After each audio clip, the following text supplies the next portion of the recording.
September 19th, 2016. It was the day Jerry Brown signed SB-1383. But nobody realized what the impact of SB-1383 would be on your business. And you'll find out when inspectors unexpectedly drop by your office with their list of mandatory fines.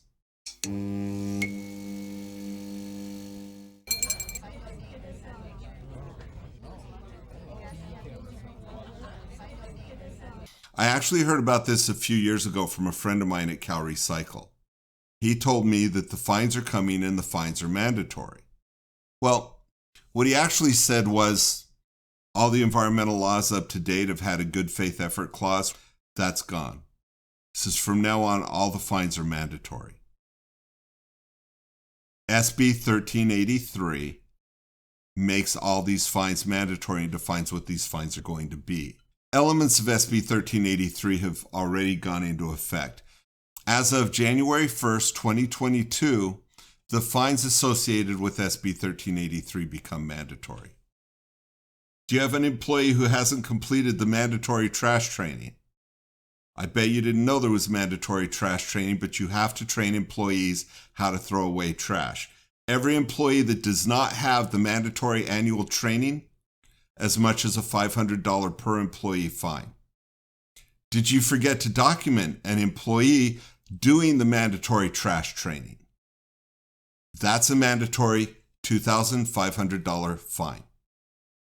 So the lawmakers who created this feel that SB 1383 is their gift to the world. So I would like to, suggest that our governor and numerous California legislators, including Senator Lara and Assemblyman Eggman, we should think of them as champions of the earth. It's my great honor to introduce my personal hero and champion of the earth, our own Governor Jerry Brown.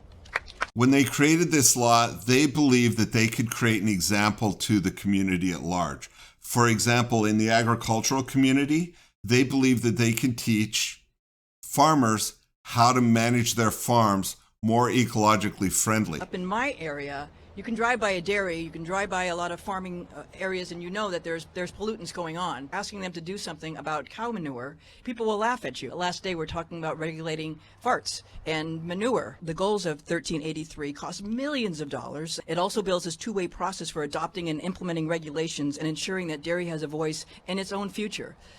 These legislators believe that SB 1383 is not just a gift to the world, it's a lifeline to the planet. So through SB 1383, California has thrown a lifeline to its people, us, and to the rest of the planet, 7 billion. The important thing about SB 1383 is that unlike its predecessors, which had a good faith effort clause, this has impactful fines attached to each violation. SB 1383 is specifically designed to be a model to the rest of the world. SB 1383 began in Paris in the UN COP21 climate change last December to share with the world our bold vision to address climate change. It was there that this bill was unveiled with its ambitious targets. It's going to foster incredible innovation. I need a couple of moments to explain the legal roots and how we got here. Okay, so in 1989, California passed AB 939.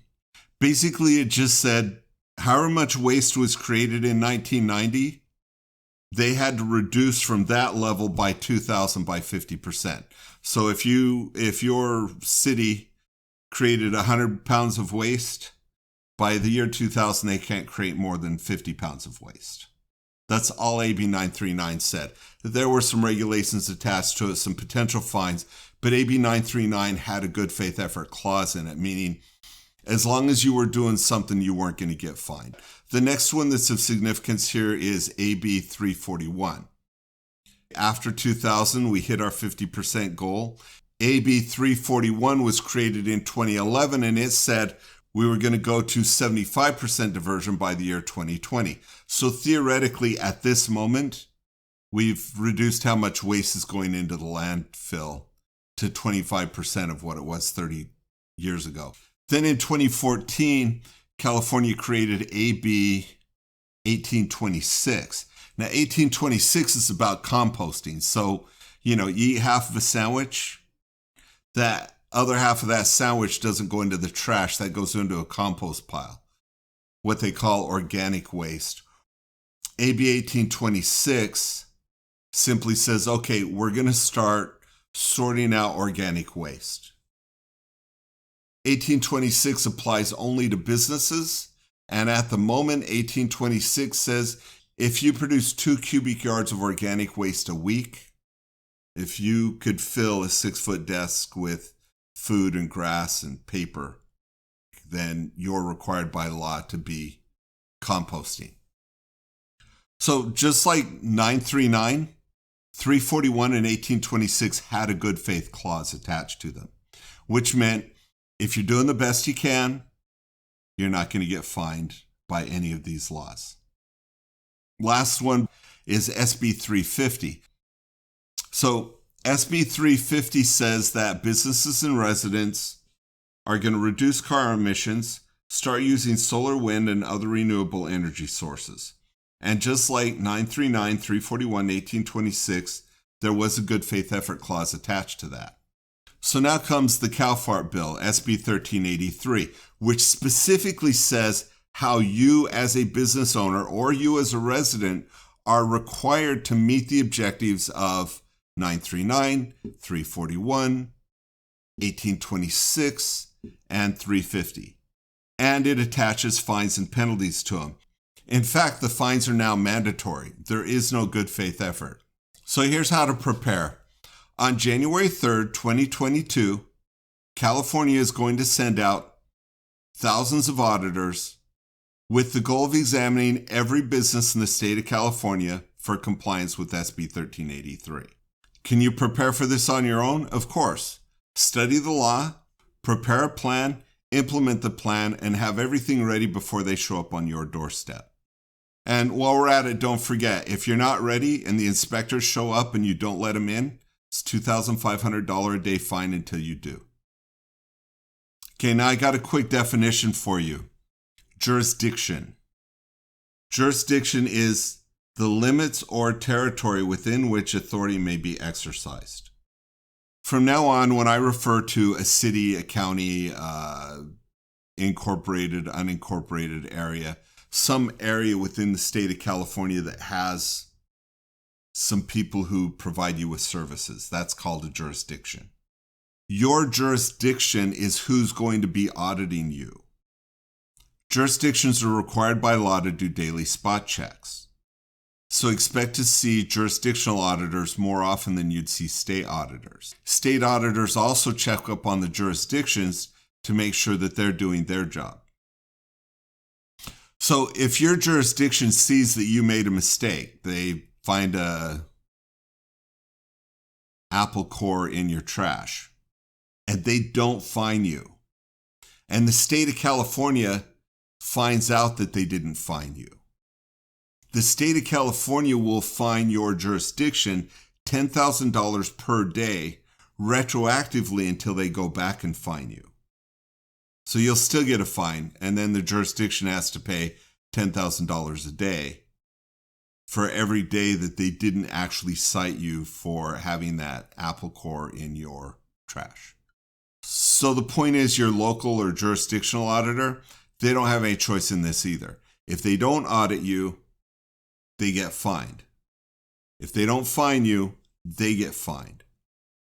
So as I pointed out, the law actually goes into effect January 1st, 2022. Here's some of the things that you could get fined for.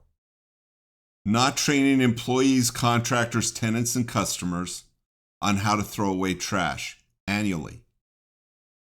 Not documenting employee, contractor, tenant, or customer training on how to throw away trash. Not arranging to have compost waste collection. Not providing enough waste containers as defined by SB 1383. Failure to provide access to auditors on request.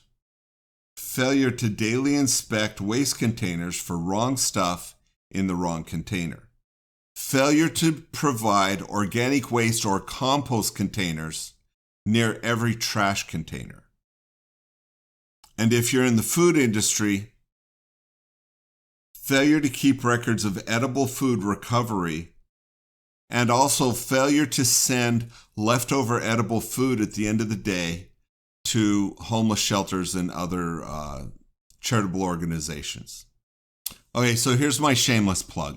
The Business Environmental Coalition is an online membership resource for employee training that's kept up to date at all times. We also send you out reminders when it's time to train your employees again. Every employee has to be trained every single year.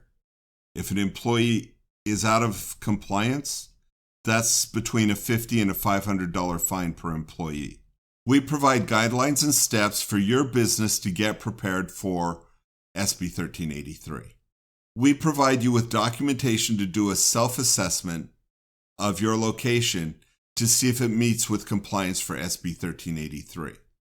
In fact, we can even provide you with professionals who can come to your location and do that assessment for you and help come up with guidelines and steps to help you meet those requirements.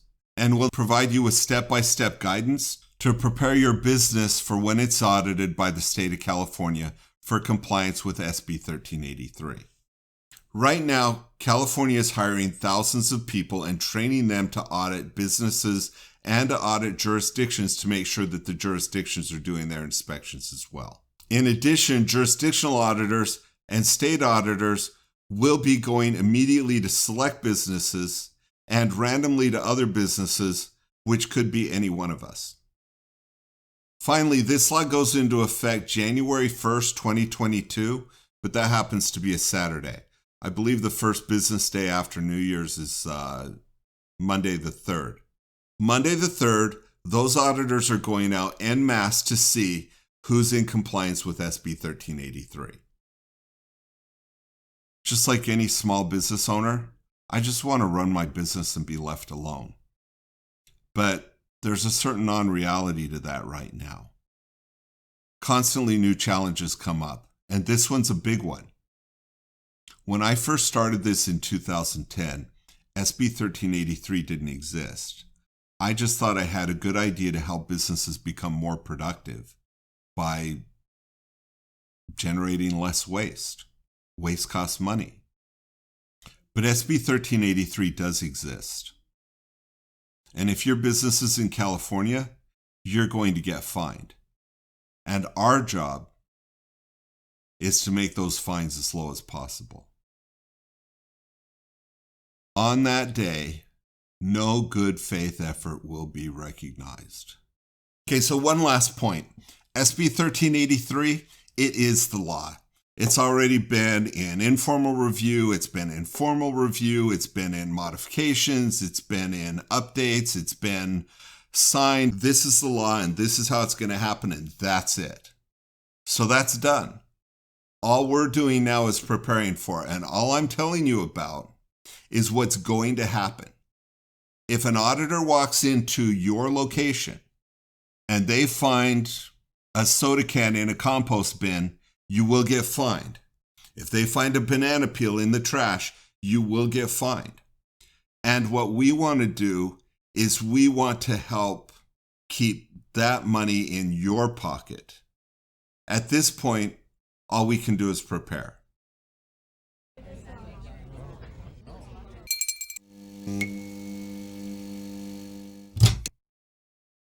In 2009, I heard about the plastic in the Great Pacific Gyre.